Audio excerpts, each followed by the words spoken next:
Well, hello everybody. Hopefully you can hear me. If somebody puts something in the chat, then just to say that we're here. My name is Richard Lonsdale. I'm delighted to welcome Professor Scott Waddell from CNCB, who's going to talk to us about how flies learn. Now, Scott did his PhD in cancer research at London University, but then he crossed the Atlantic and moved to a completely different topic, which is to try and fathom the mind of Drosophila. He spent 15 years at MIT, the last 10 years of which he ran his own team. And 10 years ago, he moved to Oxford and set up a team, again, still researching on flies, where Scott's effectively one of the world authorities on how flies learn. And one of the things about Scott is that whatever he's doing, whether he's doing science or running a triathlon and in the mountains and lakes of Scotland, he approaches everything with 100% commitment and passion. So I've certainly enjoyed working with him the last few years. So I'll hand over to you, Scott, and please share your screen and tell us what you got to say. Well, thank you, Richard, and thank you, Tim, also, and Alexandra, the IST, for organizing this. I have to first correct Richard. I actually wasn't at MIT for 15 years. I was at MIT for 5 years, and I ran a lab at UMass Medical School for the next 10 years before moving to Oxford. This is supposed to be a talk to the Neurotheory group that I used to have the pleasure of having next door, but now the people have left, or most of them have left. Certainly Tim's group has left to go to the IST in Vienna. It's a pleasure to talk to you about our work. Because it's kind of aimed at the Neurotheory group, I've tried to make it a little bit more conceptual and less data heavy. And hopefully I can convey messages that I wish to. It's extremely odd talking just to my computer screen. I can't see anyone at all. So I hope that this is comprehensible. The title really conveys the take-home message that flies form parallel memories representing their experience over time, and that forming these parallel memories allows them to optimize their behavior better than if memories were on top of each other and were erasing each other and so forth. And sometimes these memories are in conflict and sometimes they agree. And I'm going to show you some examples of that. We have many examples of that, but in the interest of time, I'm only going to cover a couple. Now, why Drosophila? Why insects in general? Why would you bother to study these kinds of things in insects? For me, it's really a question of size and resolution. In this incredible quote from Charles Darwin, he marvels at what ants can do with their tiny amount of nervous matter in their head. And he was really unaware of how many neurons were involved here. Now, I'm sure you're aware that ants can do incredible things with their nervous matter, including path integration over huge distances, using landmarks and so forth. And flies are not typically thought of as being quite as smart as ants, but the same principle applies. Everything that the fly does, it does with its relatively small nervous system. The midbrain is about 50,000 neurons. And what that means is that if you're trying to study something relatively complex, like learning and memory, that's going to be orchestrated by relatively small numbers of neurons in the realms of a couple of thousand, and these are in turn regulated by smaller groups of neurons, tens, pairs, and occasionally single neurons. And so what that provides is an instant cellular resolution if you can find these neurons. If you can find out the nuts and bolts that are involved in, for example, forming and retrieving memories, then you're studying these processes at cellular resolution rather than at the level of much larger groups of neurons in animals with larger brains. Now, of course, Drosophila also brings decades worth of genetic analysis and development of tools to try and address these kinds of questions. And it's that with the small brain that allows us to bring down neural mechanisms, principles of how the brain works to the level of cellular resolution. Now, of course, using genetics to study learning and memory is not a new idea. It was originally the brainchild of this group of lunatics in Seymour Benzer's lab in the 70s. My postdoc advisor is in the middle there looking down, holding the piece of paper, and these other people are also rather famous neuroscientists. So from the right with his tongue out, that's Bill Harris, former head of neuroscience at Cambridge, then Chip Quinn, my former postdoc advisor, then Yadin Dudai, the Weizmann Institute in Israel, and then Yunung Jan at UCSF, the late Seymour with the hat on, and Duncan Byers, a then graduate student at the time in the Benzer lab. Now, these people were really starting off to look for mutants that rendered flies incapable of learning, but the same kind of principle applies to everything that we're still doing. We're trying to use genetics to access neural mechanism, and specifically to try and understand how memory works.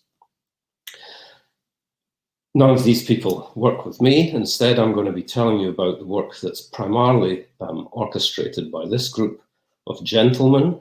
I should first say this is not reflective of the sexual imbalance in the group. The era of the powerful females is coming. It's just a snapshot of a point in time in the lab. So the work I'm going to be mostly focusing on was carried out by Johannes Felsenberg, who's now independent at the FMI in Basel, by Pedro Jacob, who's postdoc, who's still in the lab. He's the biggest picture here because it's mostly his work that I'm going to be talking about, or focusing on anyway.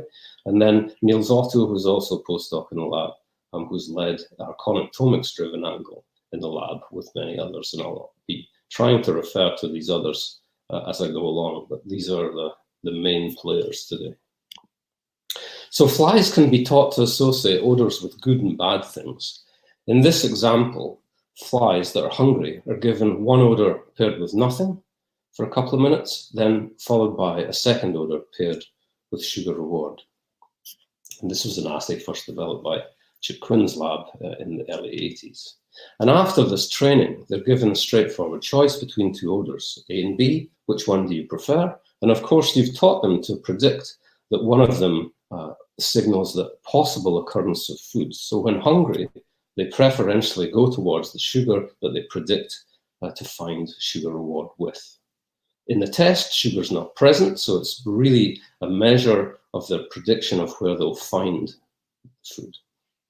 And I should emphasize, it's not really the subject of this talk, that the state is critical. This only happens robustly when the flies are hungry, so it's a state-dependent memory expression phenotype. And we've worked heavily on this over the years.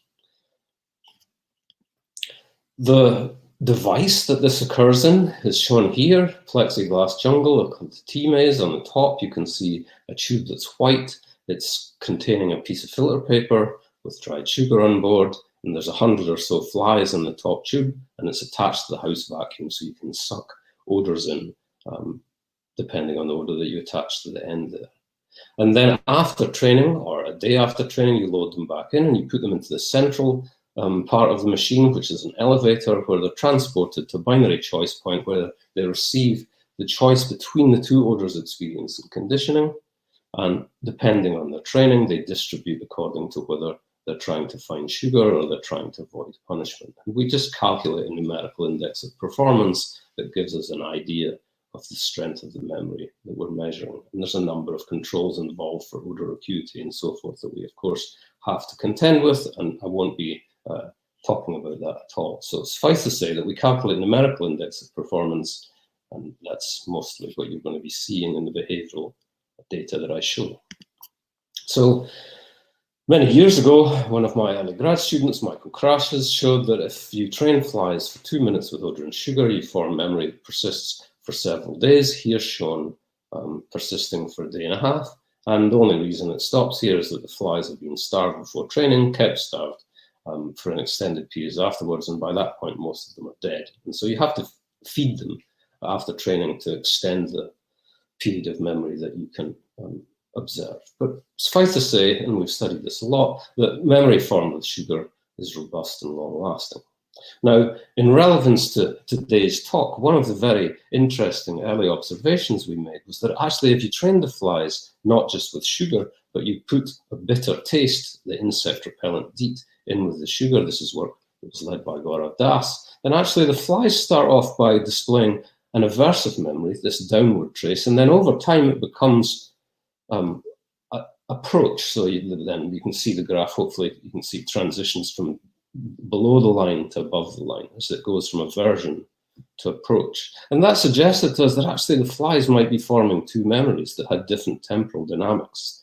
Performance starts off as aversive because you formed an aversive memory, and in parallel, we thought maybe you formed an approach memory for the sugar or appetitive memory. And so over time, the memory becomes approach, the behavior becomes approach. And actually, we were able to address this in this paper by blocking the formation and expression of these two components, and it looked very much like the fly was actually segregating the two components of the food, the sugar and the bitter taste, into two separate memories and representing them in different places and then using them to guide behavior over time. And I think that's a fundamental principle that I really want to convey today, is that forming these memories in parallel allows the fly to optimize its behavior better.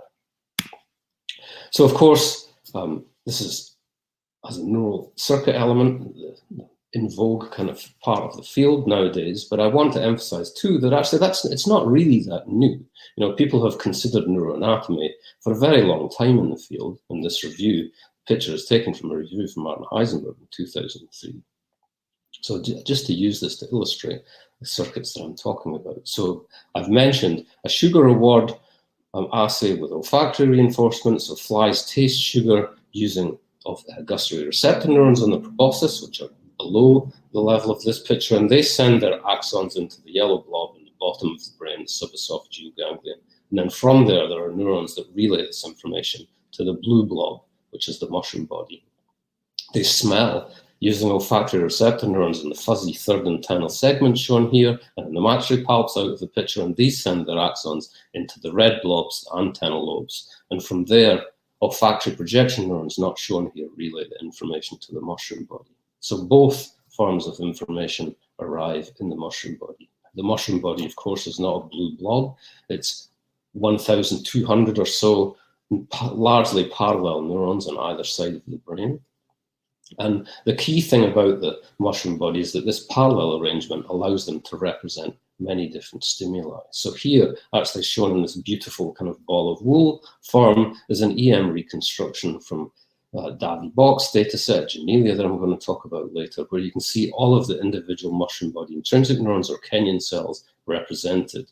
And you can see this kind of Marty or Skittle-like effect at the top. That's the cell bodies of the individual neurons. And if you express GCAMP in these neurons and image odor-evoked activity, here data taken from Andrew Lynn, Gero Miesenbach's lab, you can see that when flies are exposed to an odor, you see a very sparse representation of odor in this population of cells. So it's a typical kind of sparse coding of stimuli in the world across the larger ensemble of neurons. So when I talk about odor-specific memories, this is where the odor specificity comes from. It's subsets of neurons in this ball of wool that are giving you the specificity. And the memories are occurring in these subsets of neurons that are odor activated.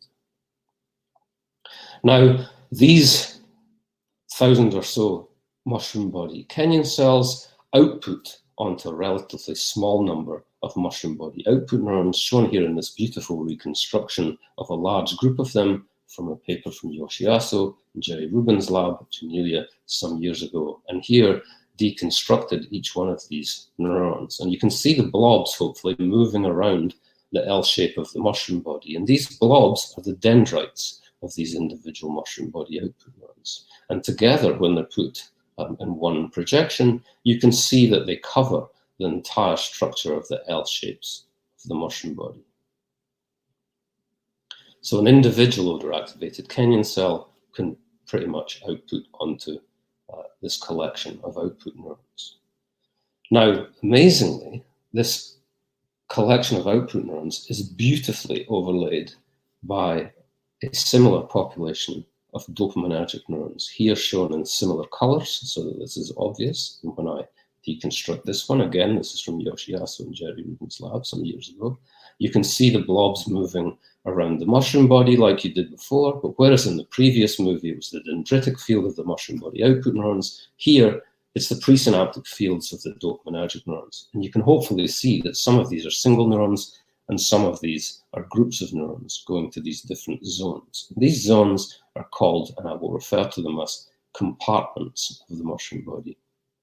Now, this idea that, or this finding, this knowledge that the dopaminergic neurons overlap beautifully with each of the compartments defined by the mushroom body output neurons leads to the very simple logic that the dopaminergic neurons have the capacity to modulate output from the mushroom body odor-activated Kenyan cells onto these different output neurons. And because there are many of them, it's reasonable to assume that different dopaminergic neurons might represent different events and therefore write memories at different Kenyan cell to output connections. And there's actually quite a lot of evidence for that now. And one of the things that I want to emphasize too is that this compartment architecture, which shows that actually the dopaminergic neurons are anatomically diverse, is actually greater than that. And the multiple neurons that you see in some compartments are further divisible. I'll show you some evidence for that. So an important thing to say is that the mushroom body output network can largely be thought of as generating two opposite opposing behaviors. In blue here, those that when activated can favor approach behavior, and in orange, when activated, they can generate avoidance behavior. So the system's essentially sitting in opposition in the naive state, driving an equal kind of avoidance and approach, kind of agitated behavior.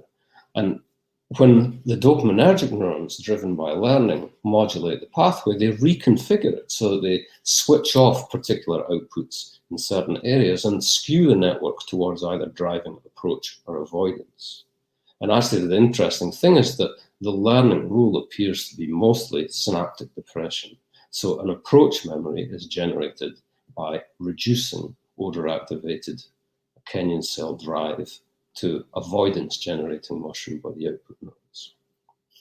Of course, there's an awful lot of work behind this model. Let me just show you some of it that comes from us. There are work from others too. So here's a subpopulation of rewarding dopaminergic neurons. The cell bodies, the little circles, the processes, the presynaptic terminals, the fuzz in the middle of the brain here.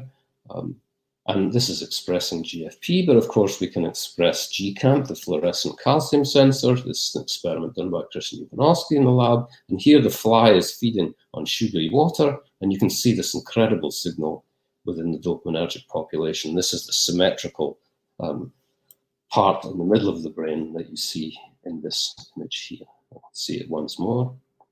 See very strong activation when the fly sticks its face in the proboscis in the sugary water. Now, because of the anatomy, we can take the signal and we can segment it into these different zones or compartments. So here, labeled gamma 5 beta prime 2, you can see these are very strongly activated by the sugar, whereas gamma 4 less so. And because of the anatomy, we know that there are specific dopaminergic neurons go to gamma 5, specific dopaminergic neurons go to beta prime 2, and others to gamma 4, and so forth. So this gives you some idea of where a sugar reward signal, represented by dopamine, is dropped onto the underlying network of the mushroom body. And because the dopaminergic neurons overlap with the mushroom body output neurons, we can specifically say, okay, the ones that are of interest here should be gamma 5 and beta prime 2 mushroom body output neurons. There are beautiful tools, again, many of them developed by Genelia, such as this one, that very specifically label those neurons here driving GFP, but of course we can drive interfering tools or activating tools to specifically control these neurons in time. So the question is, if the learning rule is depression, and these are a key site, then what happens if we switch off these neurons in a naive animal? And in these experiments done by Hannes Felsenberg in a paper from David Owald and in a paper from Oliver Barnstead in the lab, you can see that the consequence of switching off these pairs of output neurons is actually that you can convert avoidance to attraction. If you focus on the left-hand side graph with the pink and blue and red, sorry, pink and brown and red, then you can see that the bars are downwards in the middle. If you focus on the 1 in 1,000 label, the bars are downward about 0.5. That's a score of about 75% of the flies avoiding the odor. And then if you switch off these output pathways, you can see that this downward bar converts to an upward bar of a similar magnitude of 0.5, 75% of the flies running towards it. Now, we know that the Kenyan cell to mushroom body output synapse is cholinergic from work from Oliver Barnstead in the lab.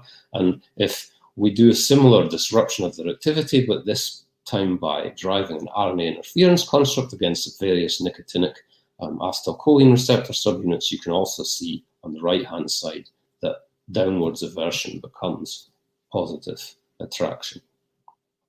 So I think this is pretty nice evidence, just this one alone, that actually if you impair the strength of the connection between the odor-activated Kenyan cells and the mushroom body output neuron, you can actually change the valence of the behavior that's elicited by that odor, consistent with this model of reward learning. You're effectively mimicking reward learning by switching off these outputs on the horizontal mushroom body lobes onto these avoidance-generating mushroom body outputs. So actually, most of this talk is going to be focusing on, other types of events that might be representing the reward, and how, the dopaminergic population as a larger sum might represent these rewards. So we've been very interested for years in trying to define other paradigms where we could measure reward memory formation and try and work out whether the system involved in it was similar to sugar or different. And in a series of experiments by Sue Lin, he showed that those required for water learning in thirsty flies are different from those for sugar learning in hungry flies. But there are a number of other more perhaps surprising assays that we've also managed to define roles for rewarding dopaminergic neurons. So, for example, what about in the context of aversive memory? Well, in this assay, I show you that we can associate one, or the flies can associate one odor with electric shock punishment and another without. And this is actually the more classical learning assay, an aversive memory learning assay, aversive learning assay in the fly. In work that I'm not going to present in detail, Manu Paris in the lab showed that actually if one of the odors is presented with a high voltage, say 90 volts, and the other with 30 volts or 60 volts versus 30 volts, then the flies have two aversive memories, but they're relatively one's better than the other. And it turns out that actually making this relative memory requires rewarding dopaminergic neurons. So this told us something quite unique about how the system operates. It's not simply one set for aversion and one set, or straight aversion, one set for straight reward good things like sugar. There was something more complex that they were able to compute. So in a series of really nice experiments, Johannes Felsenberg looked to see whether actually the extinction of aversive memory might also involve reward. And the idea here is quite straightforward. The flies are taught to expect the occurrence of a shock with one odor and nothing with the other. And then we're giving them the odor alone afterwards without shock. And so this is an opportunity for them to realize, actually, it's not such a reliable predictor of shock. There's an omission of the expected punishment. So it's a prediction error in effect. And then the flies should be able to say, well, it's not quite as bad as I expected, so they should adjust their behavior. And as I said, this is a classic kind of memory extinction assay. And if you're unfamiliar with that, after aversive training, you train the flies to avoid the shock. They quite strongly avoid it. And after an extinction paradigm, where you've taught them that actually maybe this odor is not such a reliable predictor of punishment, you simply see less avoidance. And for some time, it was hypothesized that this might be a new learning event that might be competing with the old learning. So the first thing Johannes did was to block the rewarding dopaminergic neurons during this odor reactivation or memory reactivation phase. So this is using the temperature-sensitive Shibiri Dynamin tool. I won't go into this in detail, but essentially with raising the temperature of the flies, you can block output from the dopaminergic neurons. And on the left, with the green and gray bars, you can see that I'm not having a pointer, the performance in the two gray groups is lower after the flies have been exposed to the CS plus than if they've been re-exposed to the CS minus, so the previously shock-paired odor rather than the previously non-reinforced odor. And in the green bars, you can see where the rewarding dopaminergic neurons are blocked. There's no difference between the two, showing that actually these rewarding populations that are also required for things like sugar are involved in the flies learning to decrease their performance when they re-experience the odor that previously represented shock. And the aversive population shown in red here don't have any consequence in this particular experiment. So this showed us, and I think this is one of the main messages of the study, is that the mission of expected shock in the fly is rewarding. This was something that was later replicated in mammals. It's a general principle. And as I said, prediction error being encoded by dopaminergic neurons. Now, this idea, as I said, that extinction might involve new learning, new memory formed in a different place, was addressable in the fly because we knew that the aversive memories were coded, were visible as depression of the odor-evoked responses of these blue neurons here, shown in blue, output neurons, whereas the reward memories for sugar were recordable neurons like the pink and the orange one, shown on the other side of the mushroom node. So we wondered whether during these extinction experiments we could see evidence for the two memories, the original aversive memory and the new extinction memory. And so Pedro Jacob, who I focused on at the start, started a number of experiments where the flies are head fixed under the microscope. Hopefully you can see the fly here, standing on an electric shock grid. The pipe on the bottom right-hand corner is the odor delivery pipe, so the flies can be conditioned under the microscope whilst Pedro records the neural activity in the mushroom body output neurons. And when he did that, he could see in the blue traces on the left here for the blue neuron that there was evidence of aversive learning in the specific depression of the CS plus response over the CS minus. You can see in the traces that the blue lies below the gray. And if you looked over in the pink output neuron, there was no obvious difference between the two odors, because that's where we know that reward memories can be coded. So aversive memory mostly manifests as a depression of the responses in this blue output neuron, but not the pink.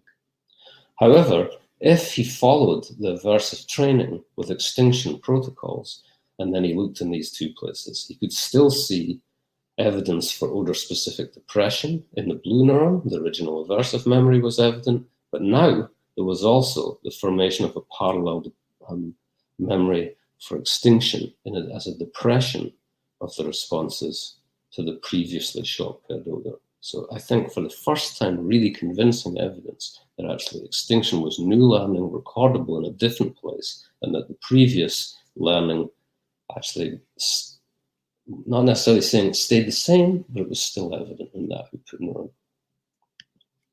So they're both there. So one question that arose is, how do they compete? Now, as I've said to you, one of the great things about the fly is that we have an incredible knowledge of the neural circuits, and this has become much better in the last few years due to a huge effort from Genelia Research Campus, where they've generated data sets, this one from Davy Bock's lab, of a whole adult female fly brain. And this has allowed a large community, ourselves included, to trace the neural circuits within the brain. Originally, this was all manual. It's now been partly automatically segmented, even in this volume. But this is the only volume at the moment that's actually an entire brain. And here, traced by all these groups listed at the bottom, and this is a huge discredit to the number of people that actually have done the work.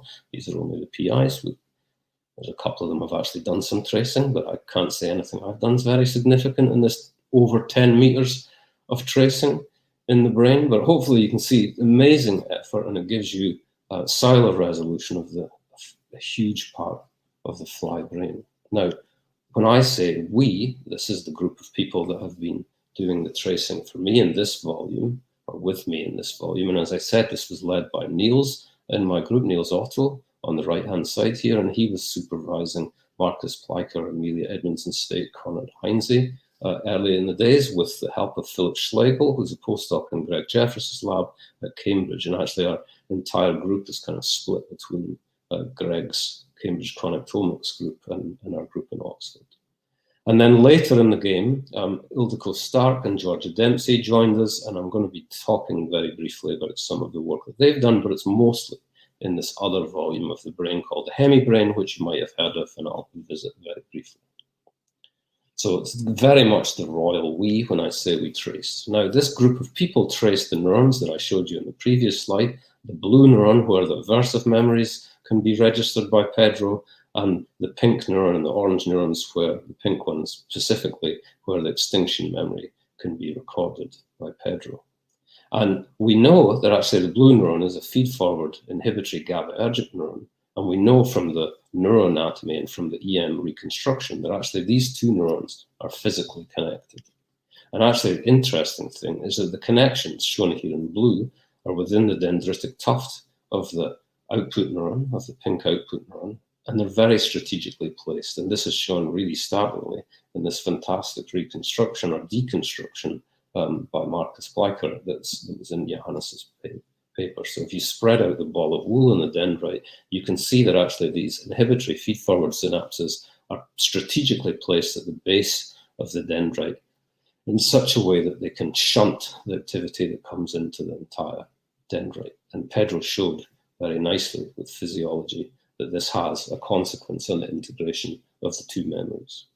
Now, I'm always asked, this is an EM, how representative is this as one animal of the entire brain? Now, in this much bigger project here from the hemibrain shown on the left-hand side, it's a huge project from Janelia and Google that's now automatically segmented, and we've been working very industriously on this. We've been able to reproduce many of the findings that we had in the FAF-B and the TEM brain data set.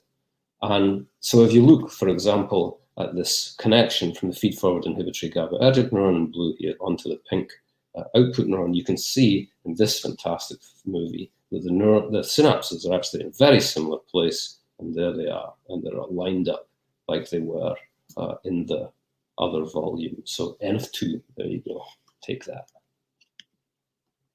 So the take home really of the first part of the talk is that extinction in fly brain is represented as the formation of a parallel memory of opposite valence, and together these two memories are in conflict and they compete. And so rather than the flies running away from the odor or just running away less after extinction, they're actually drawn towards the previously short-paired odor by a reward memory that says, actually, it's not that bad.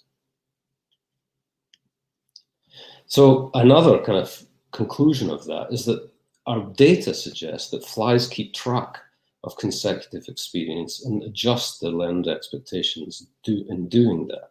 So it's not that they're erasing a memory when they experience something that's in conflict of it. They're forming a memory that says, actually, this time it wasn't so bad. And we think that that makes sense because you can't do anything in a probabilistic manner if you're not keeping track of each event as the days go by.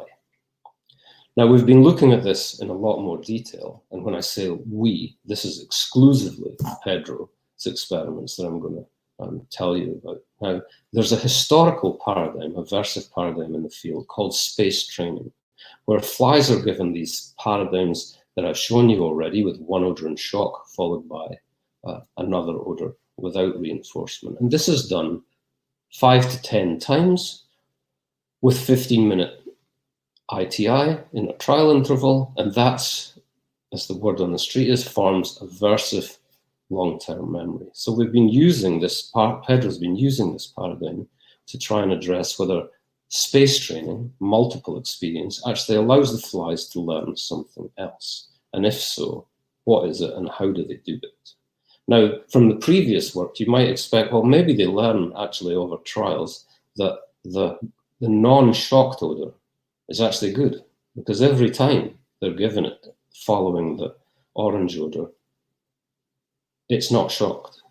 And actually, that's exactly what Pedro found. So rather than just testing the flies between the two odors that they're experienced in conditioning, the orange and the green here, Pedro, in which case, they would run away from the previously shock-paired odor. Pedro gave them the choice between the previously shock-paired odor and something new, so there was no safe odor, and asked, did they run away from the previously shock-paired odor? And he also gave them the choice between the previously non-shocked odor, let's call it the safe odor, and something new. And the question was, if they've formed something that suggests this is safe, they should actually approach it. And that's exactly what he saw. So here on the top is if the flies are just tested with the two odors that they experience in conditioning, the shock-paired and the previously non-shock period. And you can see the performance is down because it's aversion. It starts off very strong, and over an extended period, it decays. Now, if Pedro separates the measurement of the two odors, the aversive one shown in red and the green one for the previously non-shock period odor, you can see he was also able to see memories for both of the odors. And there are a few interesting things. One is that the safety memory emerges slowly over time. And it doesn't appear that actually they're just linearly summable. If you compare the scores on the top and the bottom, it looks like the scores are greater when they're tested CS plus versus CS minus than the two pieces together, individually. There are many aspects of this paper that are incredibly interesting, but I'm only going to focus on a couple. One, you might have expected, is that Pedro was able to show that forming the safety memory requires the activity of rewarding dopaminergic neurons, in a similar kind of set of experiments to those that I showed you that Johannes did. He just blocked those neurons using this temperature-sensitive dynamic Shubiri during training, and saw that the only part of the memory that was missing was the safety memory. In addition, he was able to show that actually the aversive memory for the previously shock paired odor, measurable in the blue neuron here on the left of the slide, was evident as a decrease in the previously shock paired odor responses measured in this output neuron that's called alpha 3. You can see in the traces, very convincing. And after the space training, he could also see the formation of an approach memory in this orange output neuron for the CS minus. So here you can see the previously safe odor has a lower response than the shock paired odor.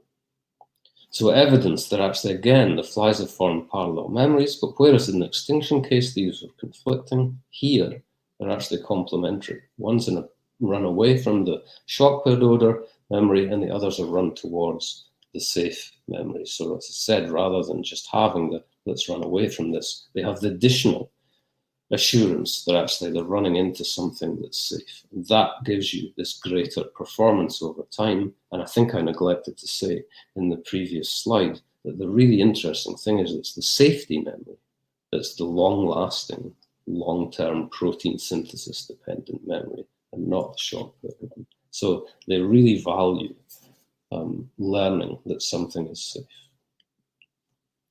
So as I said, there are many, many things in this paper that I could tell you about, but one of them that we're particularly interested that I thought you might find interesting is, how is the question of how is relative safety registered?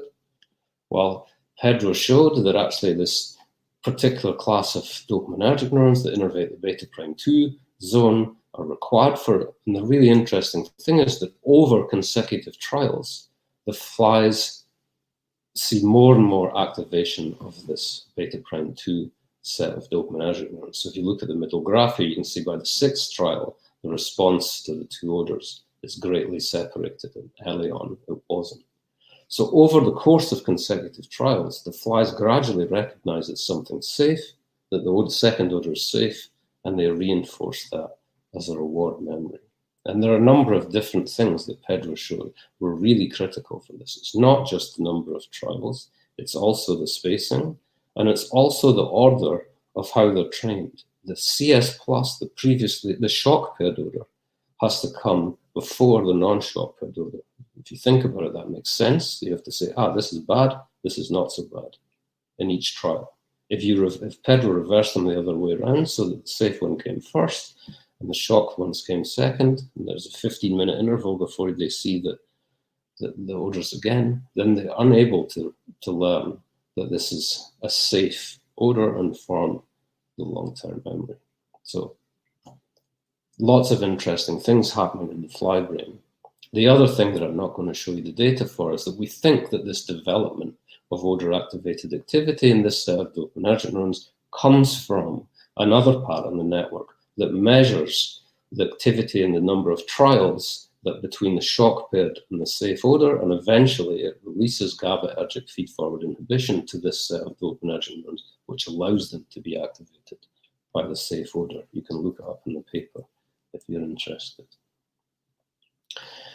So, of course, the question is, if the fly brain is using these dopaminergic neurons to do so many things, how does it do so? Well, I've already given you some indication to this, right? There's lots of these dopaminergic neurons. In some compartments, there's 20 dopaminergic neurons in the rewarding classes. And interestingly, in some of the aversive compartments, there's only one.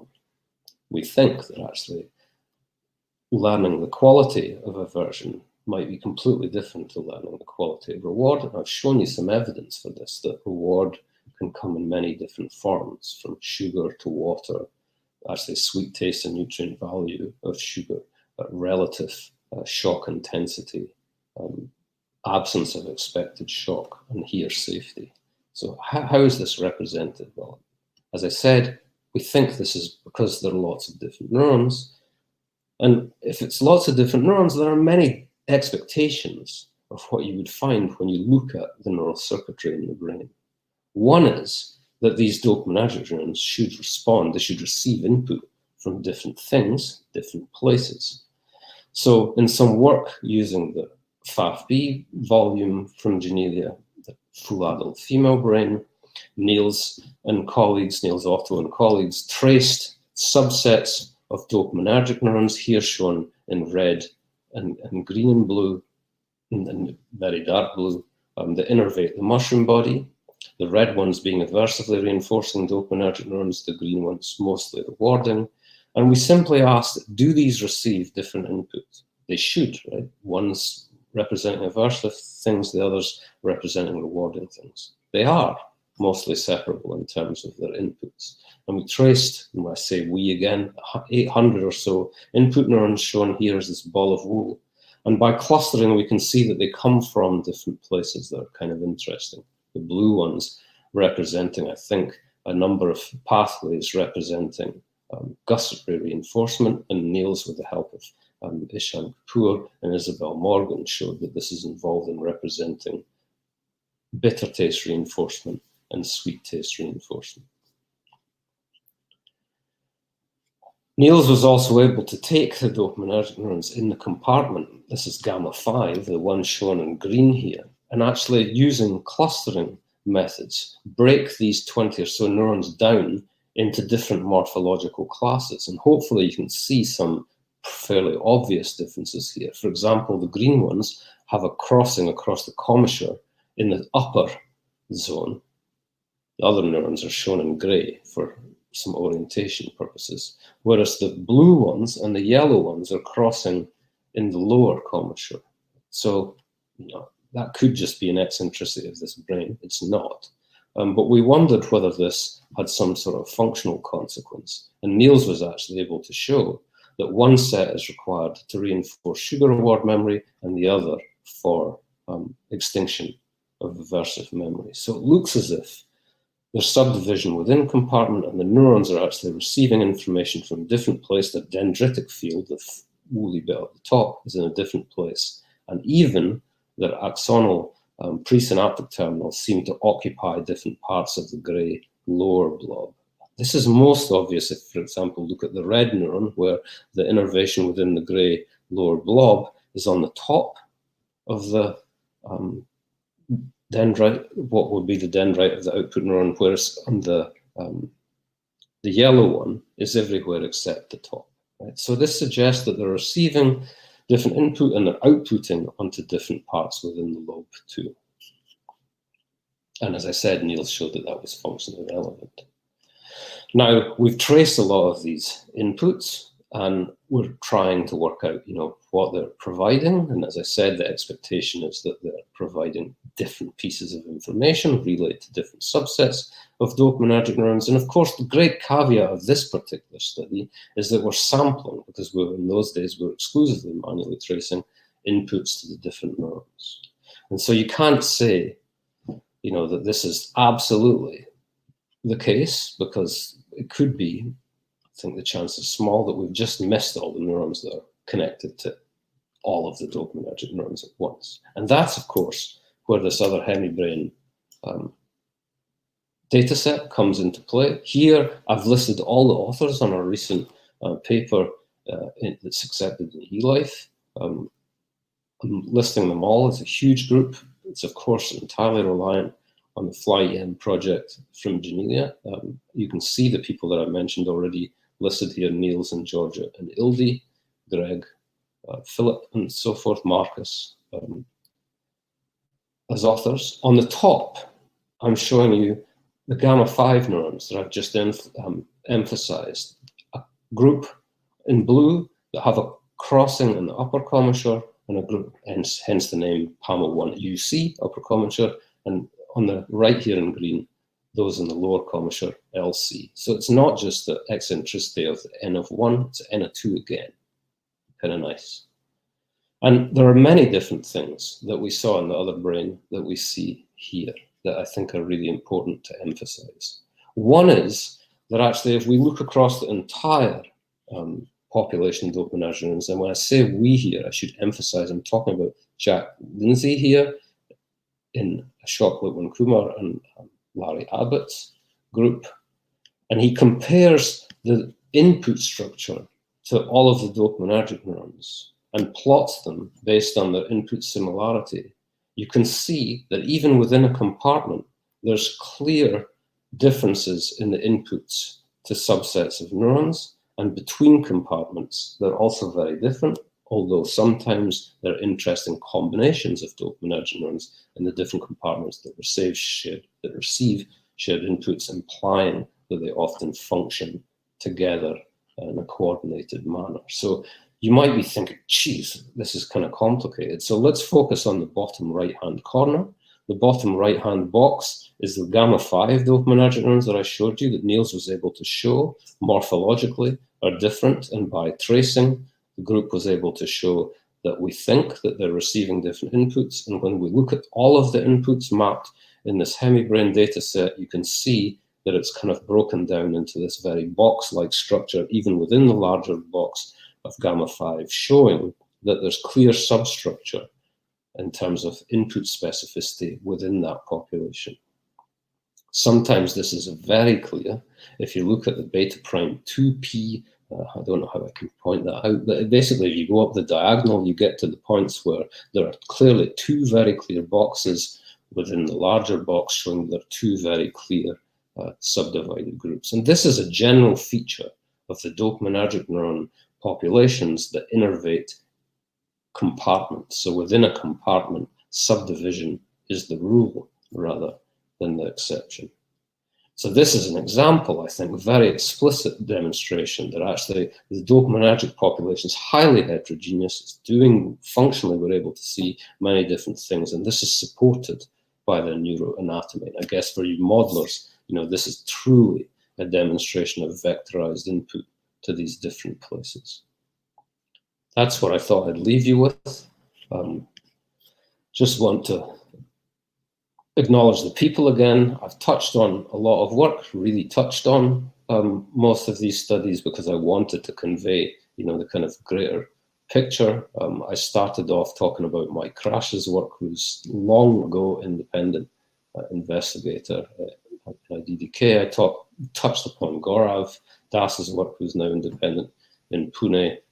He was the one that showed the bittersweet thing. I touched upon David's work.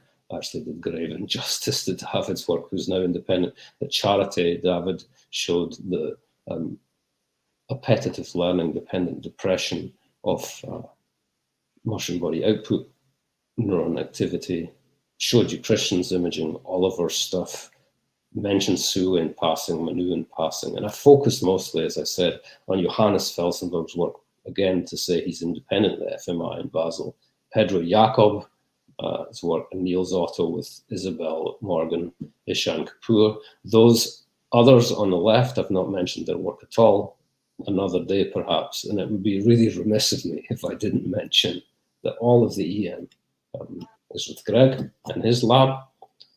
It's been fun, but we wouldn't have been able to do it if it wasn't for the input of Janelia generating the data sets, and for Jerry and Davi getting us involved in this in a collaboration, and in the later work for the computational expertise of Jack and Ashok and Larry at Columbia. And mention the funders too. And with that, 10 minutes to go. Question time. Thank you. Thank you very much, Scott. In the Ask a Question tab at the bottom, we've got a few questions already. Don't know whether you can read them. So it's first one is about talking about the aversive odor tests. Is the safety odor preference relative?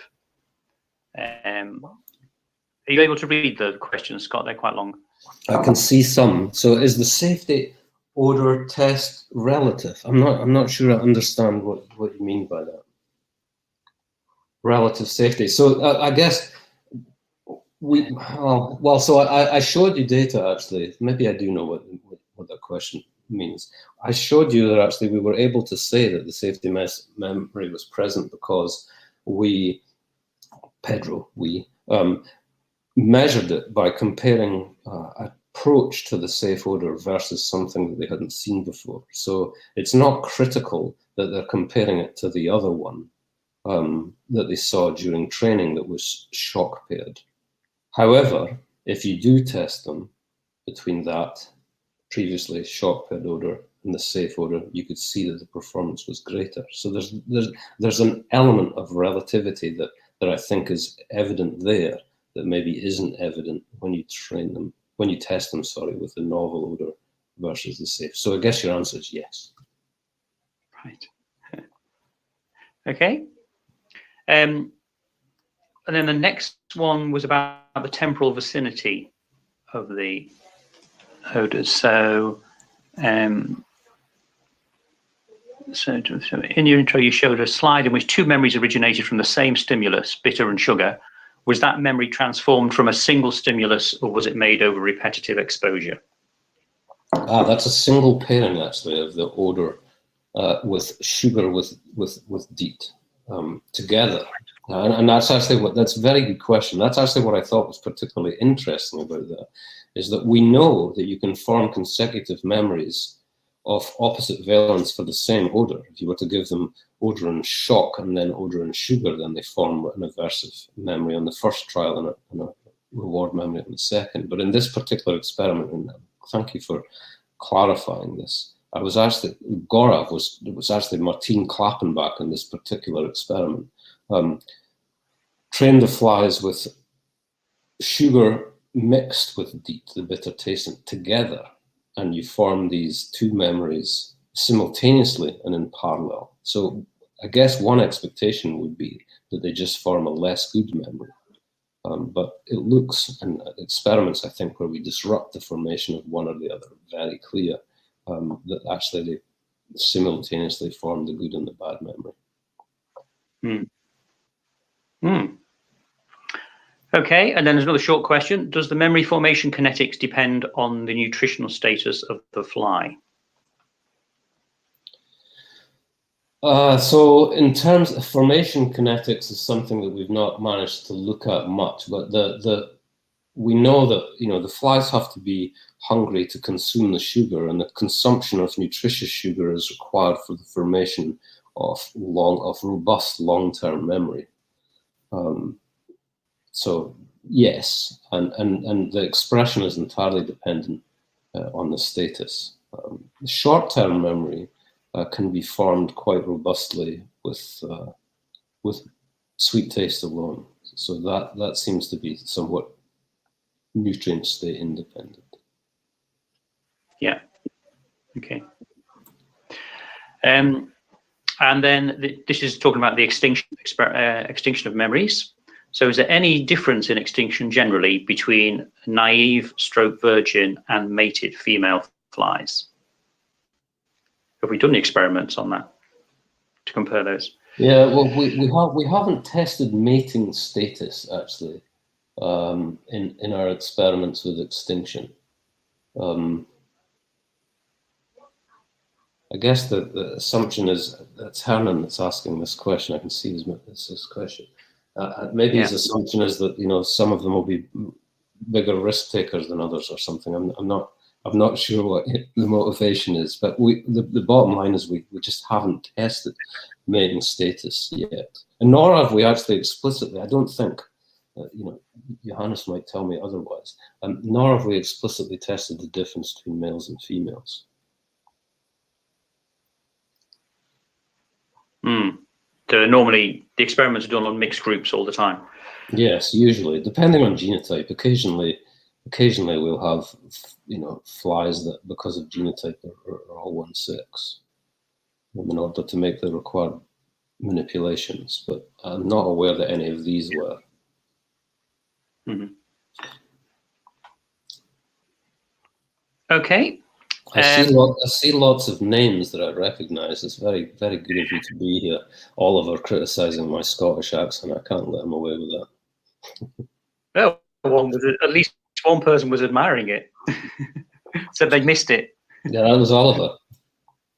It's sarcasm. Yeah. Right, another couple of questions. One is about memories which are not odor related in the mushroom body. Do you have other types of memory in the mushroom body?